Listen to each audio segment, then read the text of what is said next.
gentlemen, the third Blues Brother, Mr. Andrew Taylor!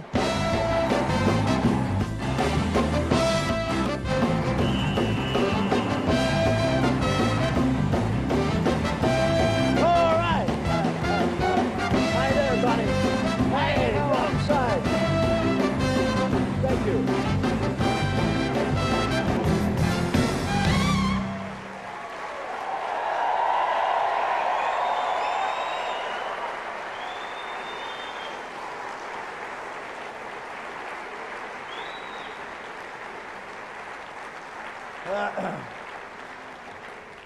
Two years worth of rehearsals for that dancing.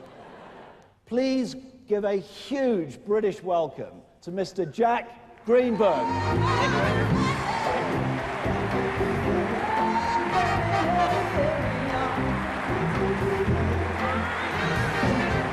It's been more than 200 years since we've been able to say, the British are coming.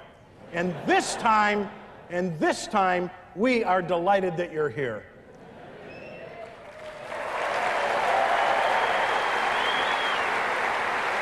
As Chairman and CEO of McDonald's, I am pleased to welcome you to the United States, to Chicago, and to McDonald's birthplace. I know a place just around the corner. I'm very happy to be here. I'm especially pleased to join in this great celebration of all of your outstanding achievements and to participate in your renewed commitment to customer service. Delighting our customers beyond their expectations and making them smile has always been what makes McDonald's different from the rest. You are here to live the difference.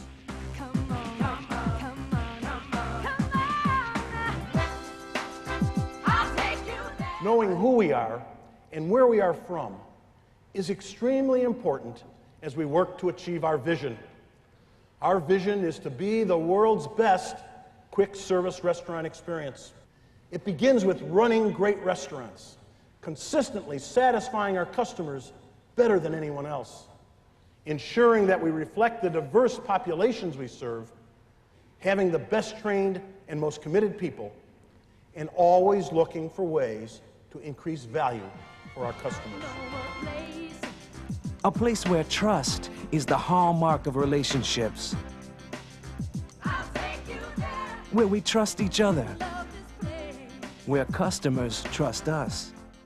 There is no limit to what our employees, owner-operators, and suppliers can accomplish when they are part of the best organization in the world. All people and all cultures add worth and dreams and point of view. Oh, there is incredible richness in this place. I am asking each of you to deliver on the McDonald's promise to our customers. A promise that says simply, we are out to make you smile. Imagine our success if the brand loyalty we have with children extended to other customer groups. Customer loyalty starts with committed employees with pride and passion for the business. McDonald's is about fun. It's about making our customers feel special, making customers smile. We Are Out to Make You Smile is not an ad campaign, but a way of communicating to all of our McDonald's people what we want for our customers. It's the best place I know. I'll take you there. I want to take you there. We'll take you there. We'll take you there. I want to take you there. Our ultimate goal in delivering on the McDonald's promise is to create McDonald's brand loyal customers. These are people who will insist on visiting us above anyone else because we're the best. So I'm asking each of you to bring the McDonald's promise to life in your restaurants, because when you do, we will truly be the best. What's it like stepping into the shoes of McDonald's legends like Fred Turner, Ray Kroc, and Mike Quinlan? Do they ever tick you off? Do they ever tick me off? Tell you off? Do Do they ever give you tick me off? advice? Well, I think, you notice I'm distancing myself from him. I think, in fairness, I get along best with Ray.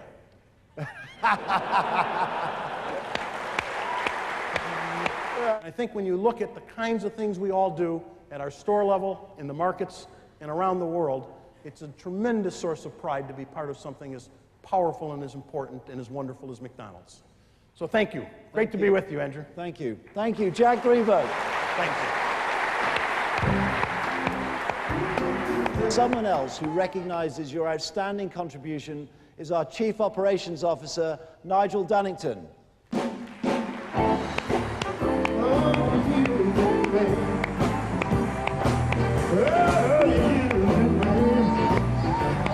Welcome.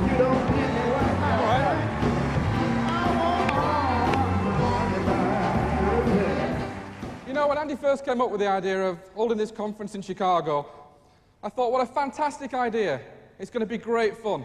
But how the hell are we going to afford it? But there was one condition, that we had to beat our plan. And you know what? We did just that. So it's not a treat, you've earned it. As Jack said, delighting our customers has always been what's made us different from everybody else. And difference featured very strongly in our first advertising campaign. This difference is something we are incredibly proud of and have celebrated throughout the last 25 years in the UK. Indeed, in the US, the celebration started long before that.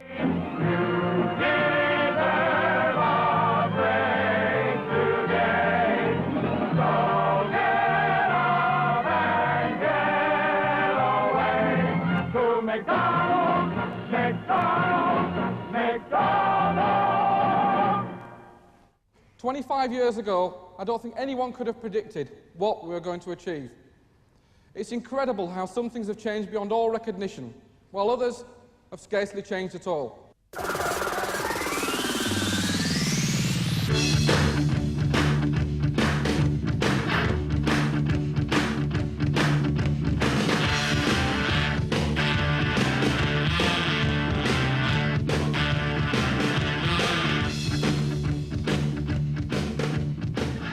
It was a great high street. All the multiples are there. It was an available piece of property we could afford. And demographically, Woolwich at that point in time mirrored the United Kingdom. The business was one of having to have hope, I guess, as much as anything. You had to believe this was going to come good. People often asked Ray Kroc, what makes McDonald's so successful? He said, we take the hamburger business more seriously than anyone else.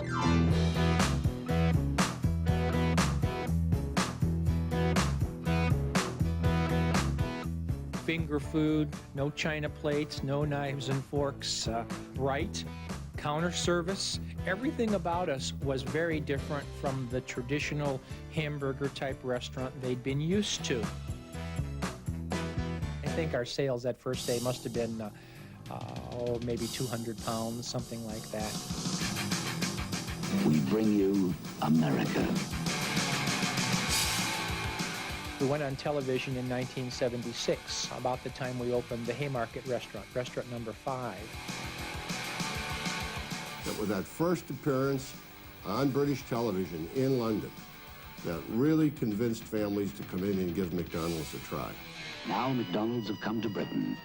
Now you can enjoy the united tastes of America. When I joined McDonald's back in 1980 as a trainee manager in Marble Arch, I can remember the dread I felt having to wear that hideous crew uniform.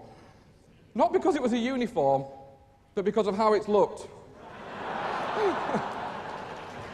The last 25 years has been great fun, with some real highs and some fabulous, fabulous memories. It's those little things that we do that make a difference. The fact that we had to work hard initially gave us a streak in our character, which prepared us for what was coming down the road. You need to surround yourself with talented people, train them, teach them, recognize and reward them. They're the ones who are going to build the system. They're the ones who built it in my 25 years.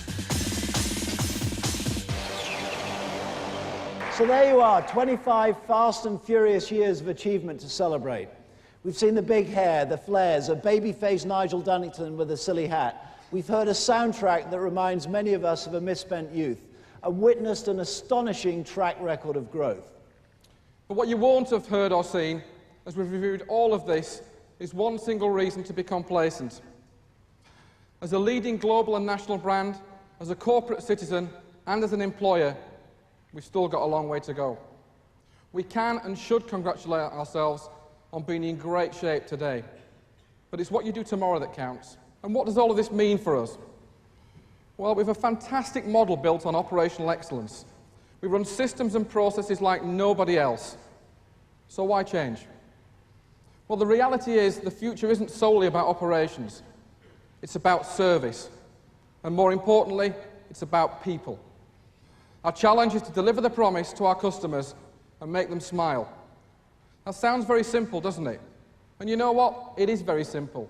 But without a highly motivated and well-trained team in each and every one of our restaurants, it's almost impossible.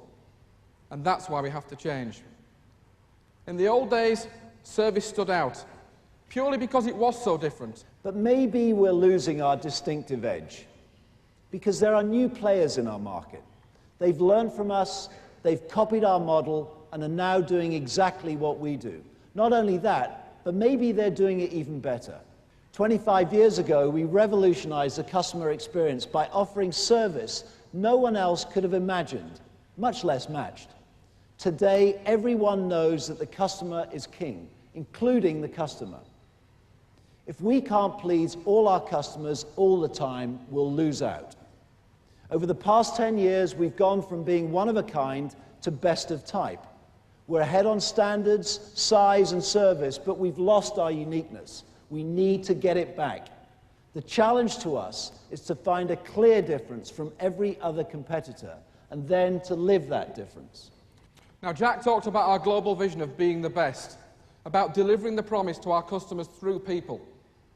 But the $64,000 question is, are our people motivated enough to deliver this promise? You know as well as I do that motivated people produce better results. But making our vision of being the best a reality means a change of mindset, setting out every day to make people smile. Now, how can we put a smile on our customers' faces if our employees don't? Well, truth is, we can't. So the change of thinking has got to start here. Right, the good bit now. I'm sure you're all dying to know who won. So let's start off with the winning operations manager or field service manager. The person with the highest average across the system is Peter Goodwin from the Northwest region. Well done. I got it fixed, Dave.